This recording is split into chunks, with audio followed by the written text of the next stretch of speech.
Queridos,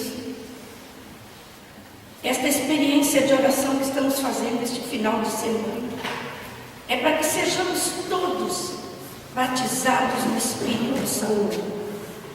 E este batismo no Espírito Santo foi prometido já no Antigo Testamento pelo Pai, que nós não sabíamos que era o Pai. Ele se revelava como Javé, ou o grande eu sou.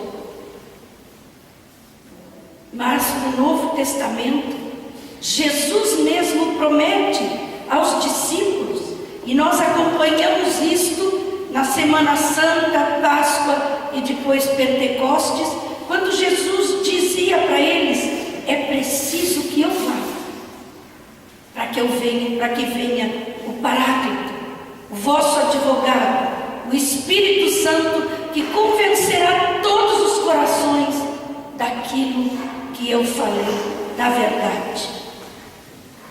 E é lindo ver que Javé, Deus, lá em Joel, ele já dizia assim: depois disto acontecerá que eu derramarei o meu Espírito sobre todo ser vivo. Milhares de anos antes de Jesus Cristo. Vossos filhos e vossas filhas profetizarão, vossos anciãos terão sonhos e vossos jovens terão visões. Naqueles dias derramarei também o meu Espírito sobre os escravos e as escravas, e eu acrescento do pecado.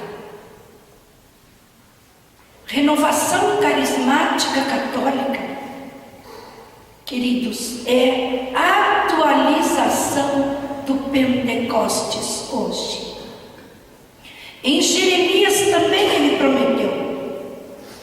Lá em Jeremias 31, Jeremias 31, né? Também o Senhor prometia que faria uma aliança com o povo e mandaria o seu Espírito. Em Ezequiel ele diz que arrancaria o nosso coração de pedra e nos daria um coração de carne, onde a lei dele estaria escrita com letras de fogo, porque é o Espírito Santo que grava nos nossos corações com letras de fogo a verdade de Jesus. E em Atos 2,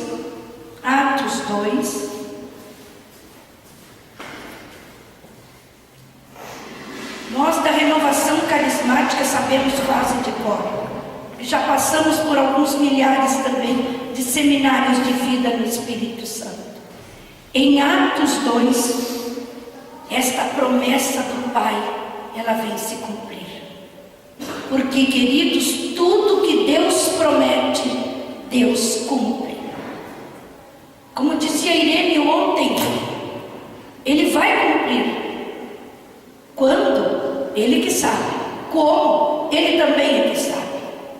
Mas hoje vocês foram chamados aqui para que se cumpra neste tempo privilegiado em que a renovação carismática católica está no mundo há quase 50 anos. Em 2017, a renovação carismática católica completa 50 anos.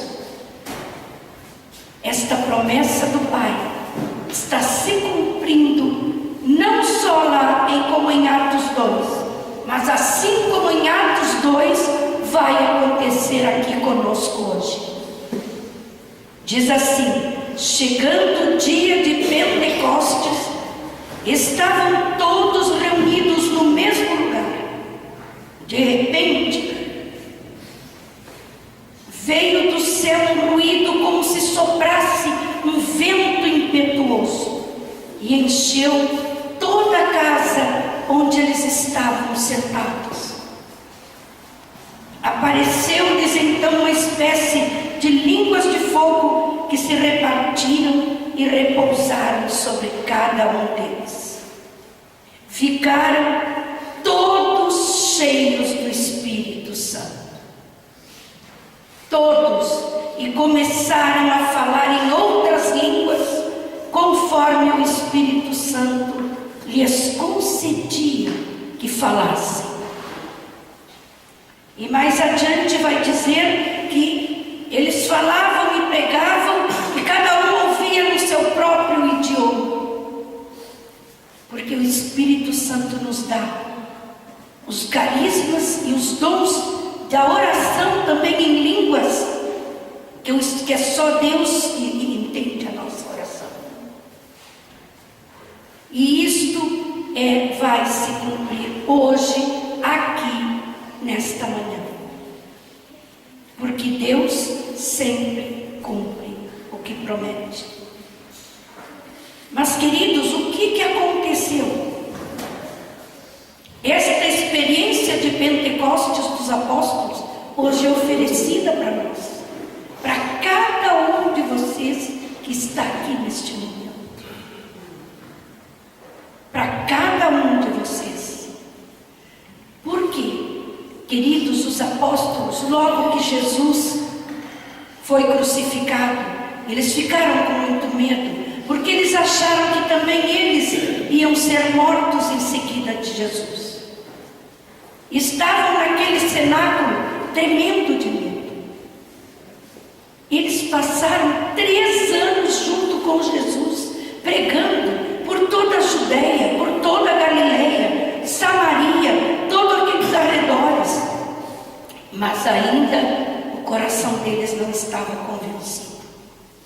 Ainda não conseguia se convencer de que Jesus era realmente o enviado de Deus, o Messias a vir salvar a terra. Nós também, quando entramos na renovação carismática, nós também não estávamos convictos das verdades do Evangelho. Nós ainda duvidávamos também. E o que o Espírito Santo faz? Ele faz com que naquele dia de Pentecostes eles comecem a conhecer verdadeiramente a pessoa e a missão de Jesus Cristo.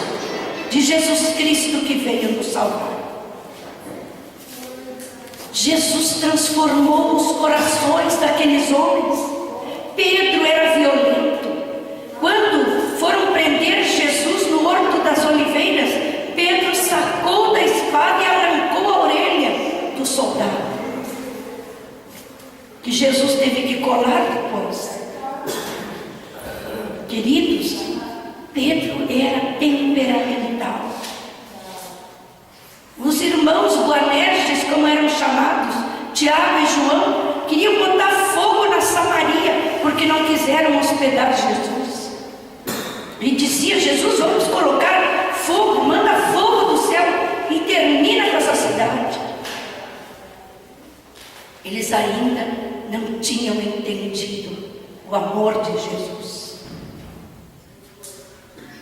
Nós também. Por isso viemos neste seminário de vida, para que o Espírito Santo convença os nossos corações que Deus é Pai, que é apaixonado por nós, que nos ama e que quer o melhor para nós. Também, o que aconteceu com eles? Jesus passou a ser o centro de suas vidas. Isto vocês escutaram no senhorio de Jesus. Jesus passou a ser o centro de suas vidas. Infelizmente, na igreja houve um tempo de teologia da libertação. A teologia da libertação tirou Jesus Cristo do centro e colocou a pessoa humana, no caso, o pobre.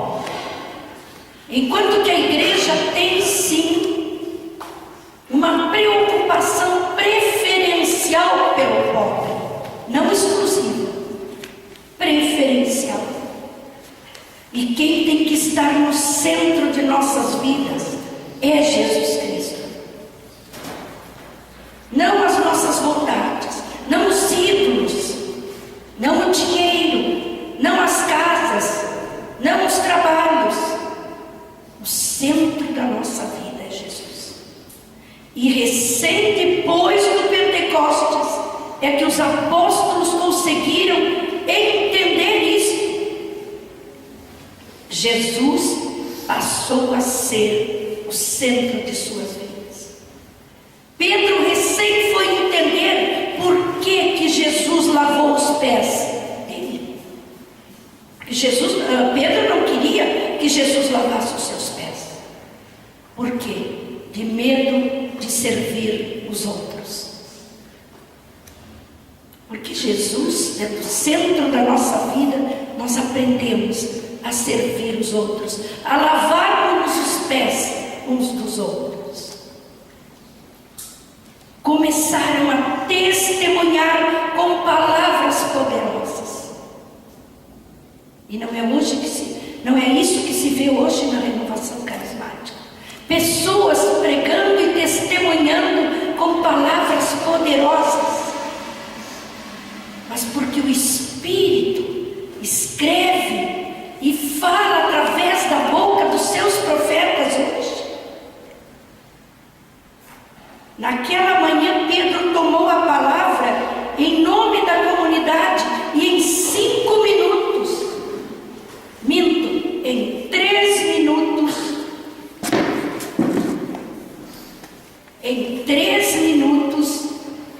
ele convenceu 3 mil pessoas. Nós às vezes falamos 2 horas e não convencemos ninguém. Então eles começaram a testemunhar Jesus Cristo. E é isto que vai acontecer conosco. A promessa é para nós hoje. A renovação carismática, queridos, então, é esta experiência de Pentecostes oferecida a cada um de nós hoje, agora. O batismo no Espírito Santo foi tão poderoso para os apóstolos que mudou a sua vida, como eu falei agora aqui para vocês. Foi tão forte que o povo perguntava para Pedro: mas o que é preciso? O povo via o amor que havia entre os apóstolos, porque eles se repartiam. Não havia necessitados entre eles. E Pedro responde em Atos 2, de 38 a 39: convertei-vos e seja cada um de vós batizado no Espírito Santo. Convertei-vos e sede cada um de vós batizados no Espírito Santo. Assim, queridos, como sem água na terra não há vida, sem o Espírito Santo não há vida nova para nós. Nós podemos até ser bem esforçados, mas o Espírito Santo faz a parte mais difícil. Principalmente quem faz pregação, quem está na igreja hoje servindo como ministro da Eucaristia. O batismo no Espírito Santo é para todos, é para todas as congregações, é para todos os sacerdotes, não é privilégio da renovação carismática católica, mas foi através da renovação carismática católica que o Senhor quis batizar-nos no Espírito Santo.